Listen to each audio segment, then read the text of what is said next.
जळगावमध्ये महायुतीचे उमेदवार नंदकिशोर महाजन यांच्या विजयानंतर जळगावातल्या भाजप कार्यालयासमोर आपण बघतो आहे की भव्य असा पुष्पहार या ठिकाणी टाकून जो आहे नंदकिशोर महाजन यांचं जे आहे या ठिकाणी शुभेच्छा देण्यात आलेल्या आहे।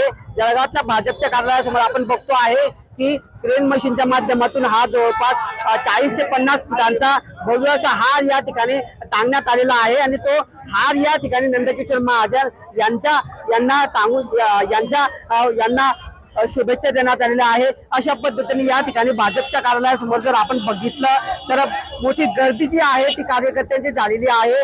गुलालांचा खच या ठिकाणी पडलेला आहे, मोठा जल्लोष या ठिकाणी पाहायला मिळतो आहे। मात्र दुसरीकडे महायुतीमध्ये असताना देखील या ठिकाणी या उमेदवाराच्या जल्लोषापासून जे आहे शिवसेना शिंदे गटाचे कार्यकर्ते जे आहे लांब असल्याचं पाहायला मिळत आहे।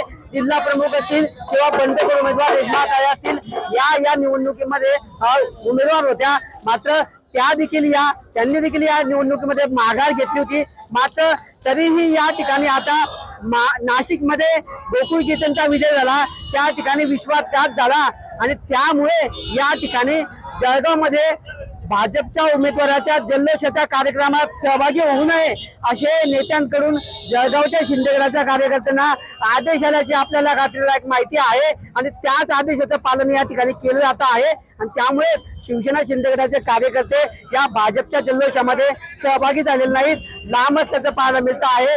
आमदार जे आहेत ते या ठिकाणी जळगावमध्ये आहेत, जिल्हा प्रमुख आहेत, इतर महिला पदाधिकारी देखील या ठिकाणी सहभागी झालेले नाही। त्यामुळे आता नाशिकमध्ये जे घडलं त्यावरून आता जळगावमध्ये महायुतीमध्ये जी आहे फूट पडण्याची शक्यता या ठिकाणी व्यक्त केली जाते आहे। किशोर पाटील, TV9 मराठी, जळगाव।